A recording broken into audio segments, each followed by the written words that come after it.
ETV Bharat पर बातचीत के लिए इस वक्त मौजूद हैं अंतर्राष्ट्रीय कथावाचक पंडित प्रदीप मिश्रा जी महाराज जी, जिनकी वजह से मैं कह सकती हूँ कि सीहोर की शनाख्त परिचय बदल गया है। अब सीहोर कुबरेश्वर धाम के तौर पर जाना जाता है और मुझे लगता है पहली बार इतिहास में ऐसा हुआ होगा कि गूगल को अपना लोकेशन चेंज करना पड़ा जब यहाँ पर कथा चल रही थी। तो सबसे पहला सवाल महाराज जी आपसे मेरा ये है कि जिस तेज़ी से भारत में और ख़ास तौर पर मध्य प्रदेश में भक्ति काल आया, आस्था की गंगा बही है, उसी तेज़ी से आस्था पर सवाल भी खड़े हो रहे हैं। अगर कुबरेश्वर धाम की बात करें तो यहाँ जो दुर्घटनाएं हुई, जो मौतें हुई, उसके साथ सवाल खड़े हुए और आगे चलेंगे तो फिर पर्ची और दरबार पर भी बात करेंगे। श्री शिवाय नमस्तुभ्यम। ईटीवी के सभी श्रोता भाई बहनों को श्री शिवाय नमस्तुभ्यम। ऐसा नहीं कि कहीं हमारा शिव तत्व नहीं है, सभी जगह पर किसी न किसी रूप में भगवान शंकर की आराधना हो रही है। केवल मध्य प्रदेश ही नहीं, पूरे भारत में भगवान शिव के भक्त हैं और भगवान राम हो, चाहे कृष्ण हो, चाहे शिव हो, सनातनी कहीं ना कहीं किसी न किसी रूप में विराजमान होकर भगवान की विरल भक्ति कर रहा है।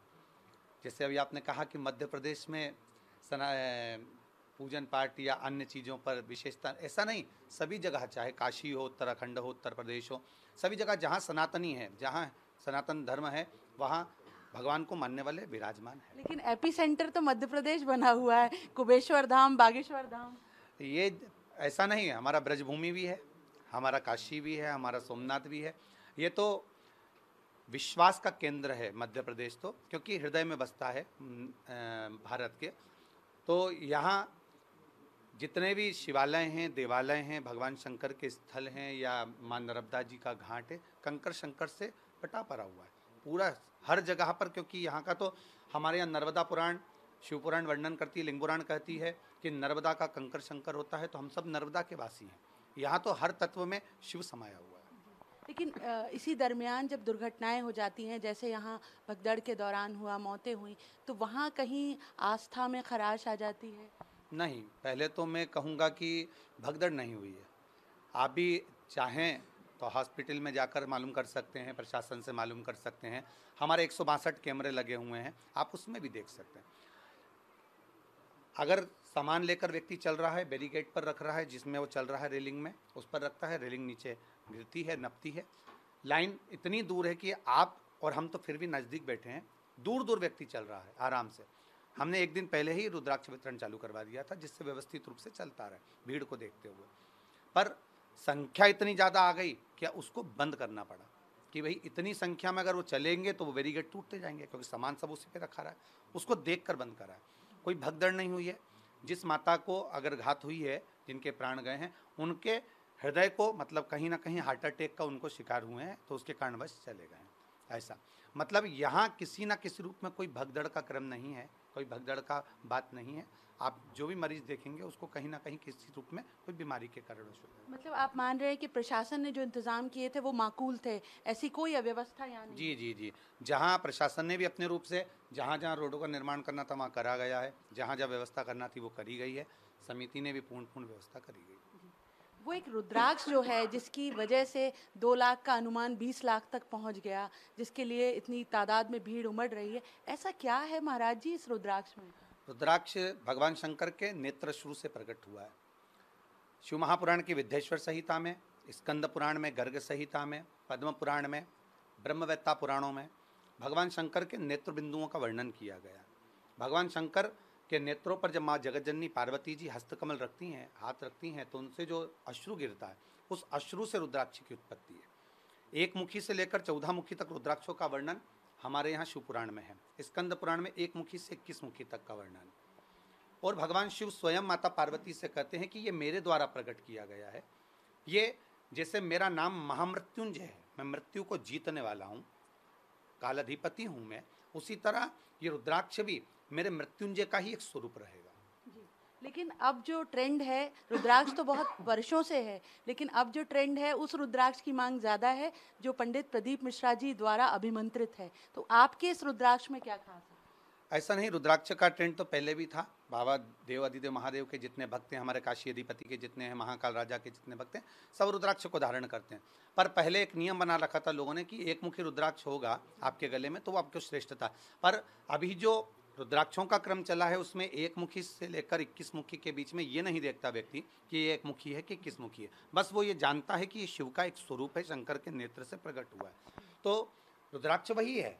हमारे यहाँ कोई चमत्कार का कार्य नहीं है, हम पहले भी ये बात बोले हैं। हमारे यहाँ अंधविश्वास का कार्य नहीं है। हमारे यहाँ जो शिव महापुराण में कहा गया है वो आपको यहाँ प्रमाणित है। कंकर शंकर हमारी शिव पुराण कहती है कि प्रत्येक जीव में शिव समाया है। आप भी हैं तो आपकी श्वास जब तक चल रही है उसमें शिव है। जैसे ही शिव गया शरीर समाप्त होगा, शव बन जाएगा शिव के जाने के बाद। तो ये तो कंकर शंकर में शिव समाया हुआ है। उसी तरह शिव रुद्राक्ष को दिए हैं और वही रुद्राक्ष का क्रम प्रत्येक रुद्राक्ष में। हमारे यहाँ कोई सिद्धता नहीं, हमको कोई मंत्र तंत्र या साधना हमारे यहाँ नहीं होती। हमारे यहाँ तो बाबा का अनुष्ठान अर्थात रुद्राक्ष महोत्सव, जैसे जितने रुद्राक्ष आते हैं उनका सुंदर अभिषेक होना, पूजन होना और वही रुद्राक्ष वितरित हो। तो वो रुद्राक्ष जब कोई भक्त ले जाएगा क्या जीवन में बदल जाएगा उसके? क्यों ना बदलेगा। अगर एक विश्वास से यहाँ पर आया है, हम कहते हैं कि आप पहले मंदिर जाने से पहले अपने हृदय को मंदिर बनाने का प्रयास करिए, शिवालय जाने से पहले अपने दिल को शिवालय बनाने का प्रयास करिए। भगवान शंकर ने जो कहा है संपूर्ण जीवन संपूर्ण देवताओं के लिए और संपूर्ण जनमानस के लिए शंकर भगवान ने दिया है। सारे देवताओं का द्रोह किसी न किसी से हो सकता है, पर मेरे महादेव का द्रोह किसी से नहीं हुआ। यहाँ तक कि तारकासुर तक भी भगवान शंकर की आराधना करता रहा, लंकाधिपति रावण भी शिव जी की आराधना करता रहा। तो यहाँ रुद्राक्ष की जो मूलता कही गई है वो रुद्राक्ष हमको कहीं ना कहीं वो रुद्राक्ष शिव के ही स्वरूप में प्राप्त हुआ। आप दावा करते हैं कि उसको पानी में डालकर वो जल लिया जाए तो उससे बीमारियों का इलाज हो जाता है? जी, क्यों नहीं होगा। अगर आप विश्वास के साथ में, रुद्राक्ष भी एक फल है भगवान शंकर के द्वारा, जैसे बेलपत्री का पत्ता, बेलपत्री भी औषधि के रूप में माँ पार्वती के नयन शुरू से बेलपत्री का पौधा उत्पन्न हुआ है। हमारे यहाँ जितने पर्यावरण को जानने वाले हैं, जितने औषधियों का निर्माण करने वाले हैं, वो सब चीज़ जानते हैं इस चीज़ के लिए कि एक रुद्राक्ष का जो फल होता है वो रुद्राक्ष का फल पानी में गलाकर उस पानी की तत्वता कितनी बढ़ती है। ये कई चीज़ों में रिसर्च सेंटरों में रिसर्च भी हुआ है इस चीज़ के लिए। केवल पंडित प्रदीप मिश्रा सीहोर वाला नहीं कर रहा है, ये कई रिसर्चों का फल है। ये जो महाराष्ट्र की अंधविश्वास निर्मूलन समिति है उसका ये कहना है कि आप अंधविश्वास फैला रहे हैं और रुद्राक्ष किसी भी तरह की औषधि नहीं है, औषधि के तौर पर उसका इस्तेमाल नहीं हो सकता। अंधविश्वास उन्मूलन समिति वो अपना कार्य कर रही है, बहुत अच्छा कार्य करती है। हम मानते हैं उनके लिए कि उनको इस चीज़ में पहल रखना चाहिए। कभी उनने कोई गलत चीज़ नहीं करी है, क्योंकि उनकी पहल से कई जगहों पर इस चीज़ से बचे हैं। जैसे तंत्र मंत्र ये सब विद्याओं से, कई तांत्रिकों से बचने का मौका मिला है। इस समिति को साधुवाद दूंगा, धन्यवाद दूंगा। पर उनसे इतना जरूर कहूँगा कि हम जो भी बात कहते हैं वो शिव महापुराण से कहते हैं। अगर शिव महापुराण में नहीं लिखी होती तो हम भी रुद्राक्ष नहीं देते, हम भी रुद्राक्ष नहीं पहनते, हम भी रुद्राक्ष का स्मरण नहीं करते। शिव महापुराण की विद्येश्वर संहिता में लिखा है, ये अंधश्रद्धा उन्मूलन समिति से कहूँगा आप विद्येश्वर संहिता को पढ़िए और उसमें लिखा हुआ है कि कौन से रुद्राक्ष से क्या फल की प्राप्ति होती है, कौन से रुद्राक्ष का क्या मंत्र होता है, उसका कैसे स्मरण किया जाता है, ये सब चीज़ लिखा है। आपने कहा तंत्र मंत्र का खुलासा करते हैं आप, हालांकि वैसे दरबार नहीं लगाते पर आप पर्चियों के दरबार भी लग रहे हैं, उसे किस तरह देखते हैं? ये उनका विश्वास है, ये उनकी श्रद्धा है। हो सकता है उनके पास कोई विद्या हो, मूल रूप से भगवान श्री राम जी की, हनुमान जी की या शिव जी की कोई कृपा हो। मैं ये नहीं कहता कि कोई गलत है या सही, हो सकता है उनका ये विश्वास की मूलता हो, पर हमारे यहाँ ये सब चीज़ें नहीं होती हैं। दूसरा एक सवाल कि इस बार के 2023 के थोड़ा सा हटकर सवाल पूछ रही हूँ आपसे, राजनीति से जुड़ा हुआ। कथावाचकों के यहाँ इतनी भीड़ उमड़ रही है और उसमें आप तो टॉप ट्रेंडिंग हैं, आपके यहाँ सबसे ज़्यादा भीड़ उमड़ती है और उसी वजह से नेता भी आपको कथा के लिए बुलवाते हैं। तो क्या माने कि इस बार सत्ता के कैटलिस्ट बने हुए हैं कथावाचक, उत्प्रेरक बने हुए हैं? नहीं नहीं, ऐसा नहीं है, ये तो सबका प्रेम है आत्मीय। राजनीति कथा या कथा राजनीति मूल नहीं है। हम लोग जो कथा देते हैं, हम लोग कभी ये नहीं देखते कि कौन पार्टी का है। दूसरे संत भले देख कर दे दें कि ये कौन पार्टी का, वो अपनी महत्वता है, परंतु हमारे यहाँ नहीं है। हमारे यहाँ सभी लोग आते हैं और सभी लोग कथा लेकर जाते हैं। व्यासपीठ के करीब में आने वाला कोई राजनेता नहीं होता, व्यासपीठ के करीब में आने वाला एक साधारण मनुष्य होता है। जब तक कुर्सी है जब तक वो राजनेता है, पर कुर्सी से हटा तो मनुष्य ही है ना, मानव ही है। परंतु हमारे यहाँ ये नहीं कि राजनीति या 23 का चुनाव आ रहा है या 24 का चुनाव आ रहा है उसको देखकर राजनेता ज़्यादा ना। हमारी कथाएं 2 साल पहले से बुकिंग चलती रहती है, अभी भी 2025 तक की बुक है, तो ऐसा क्रम तो चलता रहता है। उसमें ये नहीं देखा जाता कि राजनीति ने ली है या राजनीति व्यक्ति करा रहा है। लेकिन जब आप ये बयान दे देते हैं कि परिवार से एक व्यक्ति को संघ में जाना चाहिए, बजरंग दल में जाना चाहिए, तो इसके बहुत सारे संदेश हो जाते हैं। नहीं नहीं, हमारा उसका मतलब गलत समझ जाते हैं लोग। हम तो सही मतलब बताना चाहते हैं कि आप अपने बच्चों को संस्कार दीजिए। संस्कार का मतलब है कि एक संघ में रहना, मतलब एक साथ एकजुट रहना। हम कथा में व्यासपीठ से ये भी कहते हैं कि आप हफ्ते में एक बार कम से कम साथ बैठकर भोजन करें। ये भी तो संघ का एक आनंद है कि हम साथ में बैठे हैं। संघ का मतलब एक सामूहिकता, एक आनंद था। तो और बजरंग दल का हम अगर नाम ले रहे हैं, विश्व हिंदू परिषद का नाम ले रहे हैं, तो बजरंग दल का मतलब है, दल से मतलब है एक समूह। उस समूह में हम क्यों नहीं रह सकते? हम उस समूह के अंतर्गत क्यों नहीं जा सकते? मेरा मूलतः ये नहीं है कि किसी के हृदय को ठेस पहुंचे या मैं किसी एक व्यक्ति विशेष के लिए बोल रहा हूँ। तो ये समूहता की बात है, संगता की बात है।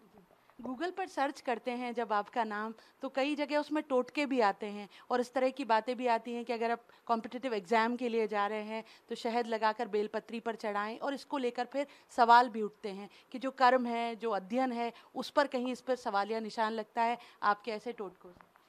पहली बात तो हम कहेंगे कि शिव महापुराण में जो भी चीज़ लिखी गई है वो टोटके के तुल्य नहीं है। काली तिल चढ़ाना हमारे यहाँ टोटका नहीं है, काली मिर्च चढ़ाना हमारे टोटका नहीं है, दही चढ़ाना, शहद चढ़ाना, बेलपत्र चढ़ाना, शमी पत्र चढ़ाना, आँख का फूल चढ़ाना, ये सब टोटके नहीं है। हमारे यहाँ उसका विधान बताया गया है कि कौन चीज़ कब चढ़ना चाहिए, कैसे चढ़ना चाहिए। जैसे बेलपत्र का वर्णन आया, तो जिन्होंने भी उस यूट्यूब पर डाला हुआ है कि बेलपत्र, उसने आधी क्लिपिंग डाली है, उसने पूरी क्लिपिंग नहीं डाली है। हम हमारी व्यासपीठ से कभी नहीं कहते कि आप अपना कर्म ना करिए। हमारी व्यासपीठ हमेशा कहती है पहले कर्म प्रधान है। भगवान कृष्ण ने भी गीता में कहा, शंकर भगवान अपने कार्तिकेय को ये कहते हैं कि तुम्हारी माता ने आपको ज्ञान दिया है तो आप तारकासुर से युद्ध लड़ने जाइए। तो कार्तिकेय कहते हैं कि इसके हृदय में शिव बसा हुआ है, मैं तारकासुर को मारूंगा कैसे? नहीं, माँ की आज्ञा है तो हमें तारकासुर से युद्ध लड़ना पड़ेगा, देवहित के लिए लड़ना पड़ेगा। तो आपका चिंतन करता है और उसके हृदय में आप बसे हो। तो भगवान शंकर ने कहा कर्म करो, हृदय में मैं बसता हूँ तो हृदय में बाण मत चलाइए, बाकी का कर्म तो करिए ना। तो कर्म प्रधान है। हमने जो बोला है उसमें आधी क्लिप काट के डाली गई है कि पहले कर्म करिए, कर्म करते करते करते करते फिर शिव पर विश्वास कर कर एक बेलपत्र शंकर को जब चढ़ा के जाओगे शहद के साथ, तो ये आपको शिव तत्व आपके साथ में रहेगा, ये निश्चित है। हमसे बात करने का बहुत बहुत शुक्रिया।